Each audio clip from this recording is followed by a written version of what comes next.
What's up everyone? John Rettinger from Techno Buffalo here. I've had the iPhone for a few hours and I thought I'd share some first impressions. This is by no means a full review, just some initial thoughts after having played with the phone and used it as my primary device for just a little while. We'll have a full review coming up in a few days once I feel comfortable with the device. So let's start with the hardware before I turn it on. The hardware team absolutely nailed it. This is the best feeling iPhone in the history of iPhones, as you'd expect with each generation. It feels extremely light. You almost feel like the battery is not in there. The anodized aluminum feels absolutely wonderful, and the glass accents on the top and bottom I think really give it a high quality feel to it. There's been some reports about easy scratching. I've been putting it down, just no case on it without any sort of issue, pulling it in and out of my pocket. But the real test will be over time to see how well it wears. The glass does seem to be pretty nice. The attention to detail on the phone has really been impressive. Everything from the corners to the screen, everything just pops. Hardware-wise, no knock on this phone at all. Now let's turn it on. There's Lucy. And you've got a rows and rows and rows and rows of icons, which is really the only thing that you can do. You can have folders, but pretty much you still have the same icon view that we've had since 2007. And this is where the iPhone really falls short. iOS 6 is holding back what should be an incredible device. The software is extremely stale. Now don't confuse stale with not capable.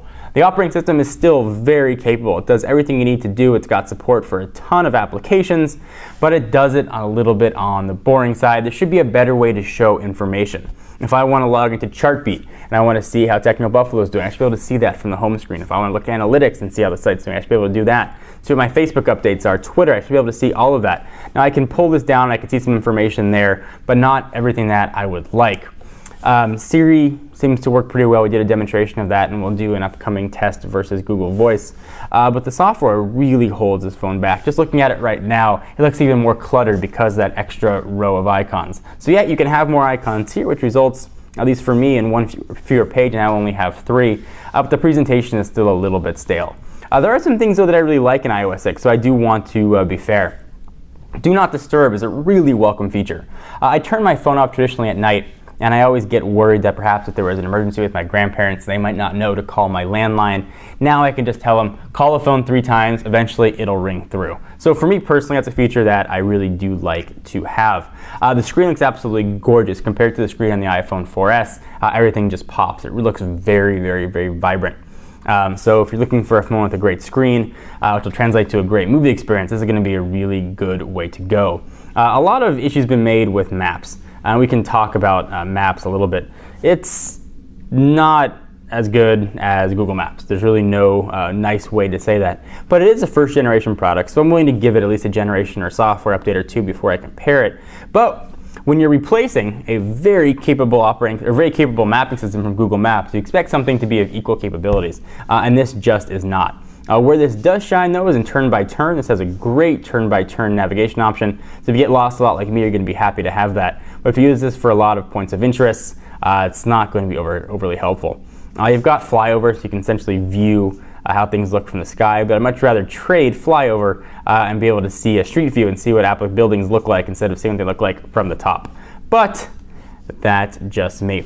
Call quality is absolutely excellent. Speaker's been very loud.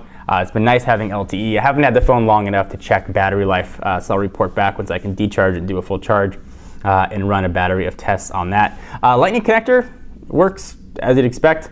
Headphone jack on the bottom hasn't really been an issue for me at all. Boot up time is a little bit quicker. I haven't noticed any real speed difference though by opening up Safari or anything. I know it opens up milliseconds quicker, but I haven't really noticed any big difference there. First impressions, did you upgrade from the iPhone 4S over this? I'd say maybe you want to wait a generation and see what the iPhone 5S or iPhone 6, whatever they call it, might be. Only difference I'm really noticing is the look and feel, which is certainly nice, and if you're into having a new look and feel of a phone, then it might be reason to upgrade. Or stick with what you have. The performance, you're really not noticing anything that different. I will play some games though, to take advantage of the bigger screen. There is some letterboxing that's going on here with the applications, but you're not going to really notice the letterboxing if you're using the black one. Let me show you what I mean here. Let's go to one of my favorites, the speed test app. And you don't really even notice that it's letterbox. You can see that the phone screen actually starts right there, but the text gets pulled down. per the difference of the screen size. So really not a big deal. On the white version, you might notice it a little bit more as it goes from white to black where the screen is, but it hasn't really bothered me. I expect developers to update their apps to support the larger screen size though very soon. Updates to the App Store are actually really nice. There's a lot of new stuff here, new design.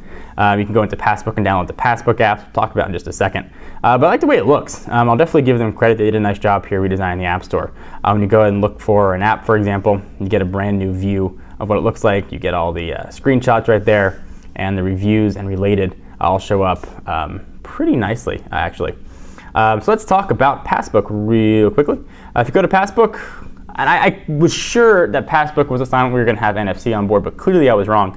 So you have to download the apps from the App Store, and then you can go ahead and pick from what's here, not many choices. When you download them, though, it doesn't go into Passbook and you don't see these applications. These applications download like any other application, so I've got them all here stored in a folder. You can open them just like you would any other app, and then that will talk to Passbook. I would have liked to have seen those integrated inside of Passbook, so you don't have to use valuable screen real estate as more and more apps come from it. Am I happy with the iPhone 5? Yeah, I knew exactly what I was going to get. I knew it was iOS 6. I knew what iOS 6 was. I tried it in beta. I saw it on the 4S. The hardware feels absolutely incredible. If you're the kind of person that knows they're going to use an iPhone, they're an iPhone user, then yes, it's hands down the best iPhone yet, at least thus far in initial impressions. If you are debating going to an iPhone, you want to see what else might come out, I might be better served to wait. Actually using the iPhone 5 has made me more excited about the Galaxy Note 2. Something that's a little bit different that can let me customize it a bit more. But then again, these are just first impressions. Do you guys agree, disagree? I want to hear what you have to say. If you want to know about the camera, I'll put a link down below. We ran a full camera comparison test comparing this to the iPhone 4S. So I'll let you draw your own conclusions there. I'm John Rettinger from Techno Buffalo, and I'll see you guys in the next video. Bye-bye.